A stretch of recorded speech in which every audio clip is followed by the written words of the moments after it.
Well, Michael, I think before we begin, we should give a big round of applause for the jammers up here to encourage them.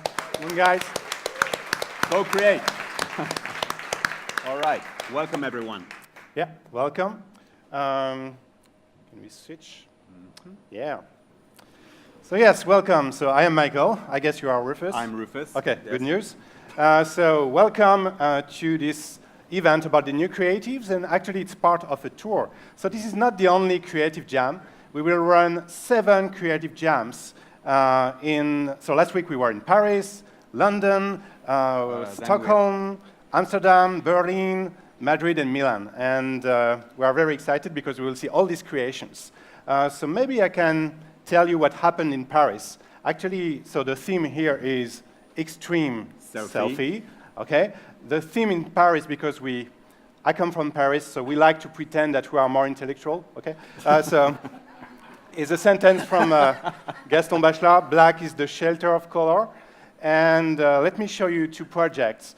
It's really fantastic. So there was this team, the Disco Agency. They came up with this idea of having a mobile app. And then when you take a picture, and if something is black, it will be automatically colorized. And it works with your cat. So it's fantastic. And at the end, you can have an animated GIF of your cat. Okay? And there is also this other project, which is a motion design. So they only had something like 3 hours, and this is what they were able to produce with After Effects.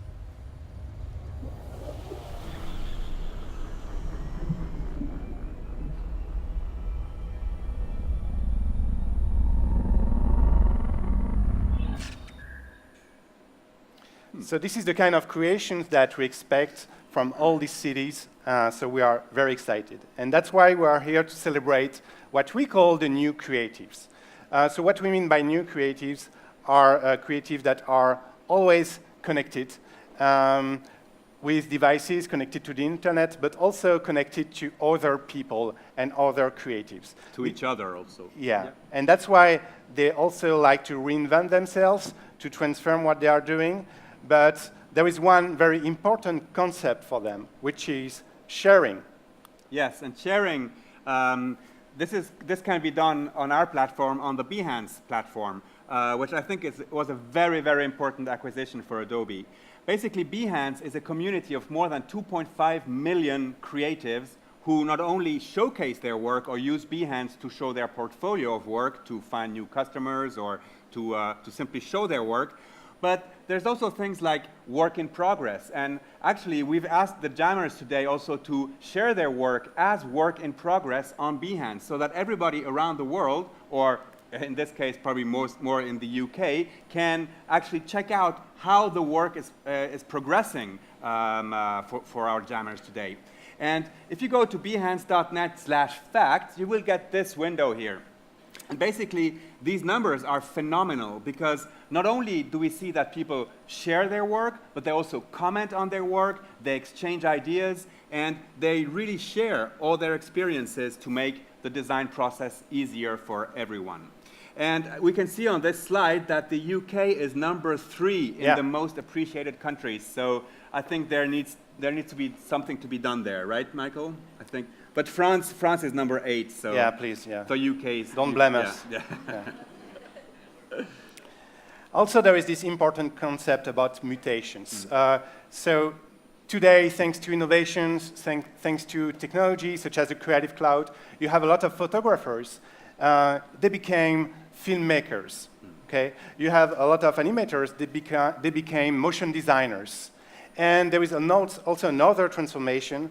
A lot of print designers became web designers, thanks to one innovation of the Creative Cloud, which is Adobe Muse. And we have this phenomenal figure. Yes. So last year, 500,000 websites were published thanks to Adobe Muse. So that's how innovation and technology can empower this new creative and help in their transformations. And there is also something common, something that I call ideation. No, ideation.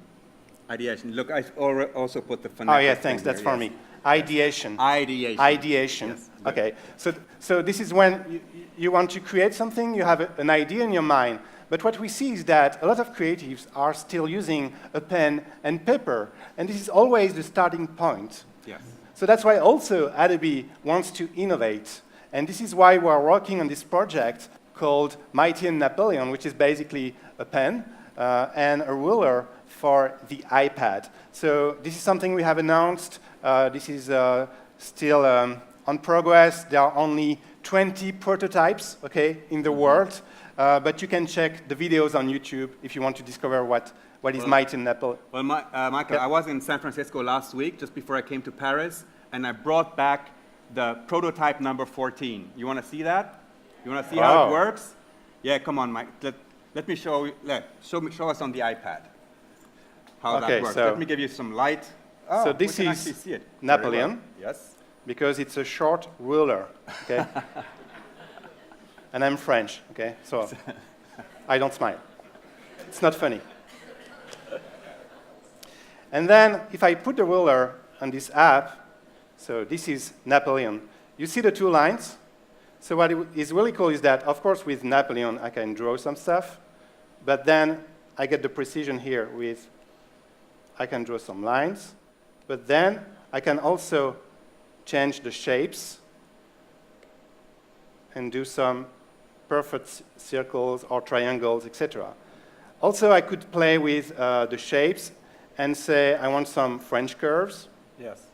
Okay, so this is something we use in France, I guess. And also you can use stems. So if you want, so let me rewind. If you type, okay, just 3 fingers here, okay, I can move back in time. And then, do you like this one, this one? This one is cool. Okay, and I can just double tap. Yes? Come on. Double tap if you want to press something, so you can imagine that one day you can import your own shapes, okay, to create something very cool. But then also, as you can draw straight lines, you can use the perspective, 3D perspective, okay, and it will guide you through the drawing process. So then now if I place it here, it will automatically follow the perspective, okay? So why is it useful? It's because you can draw stuff like this, okay?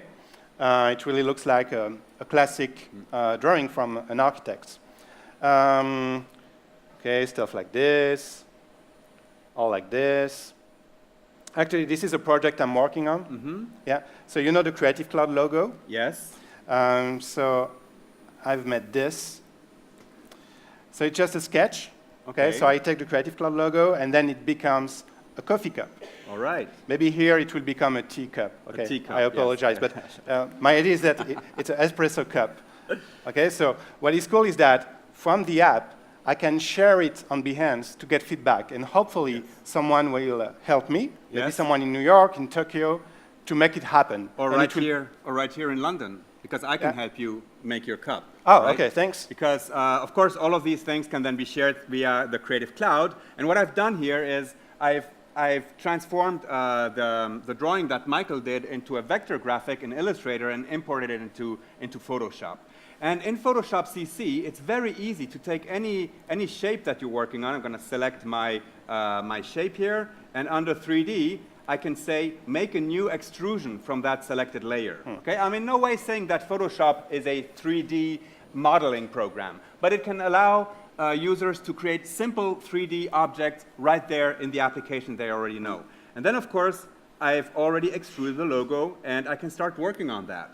Good. And if I go into the 3D mode here, I have access to everything I need to actually work on that shape. So, for example, I can change the extrusion depth of that cup.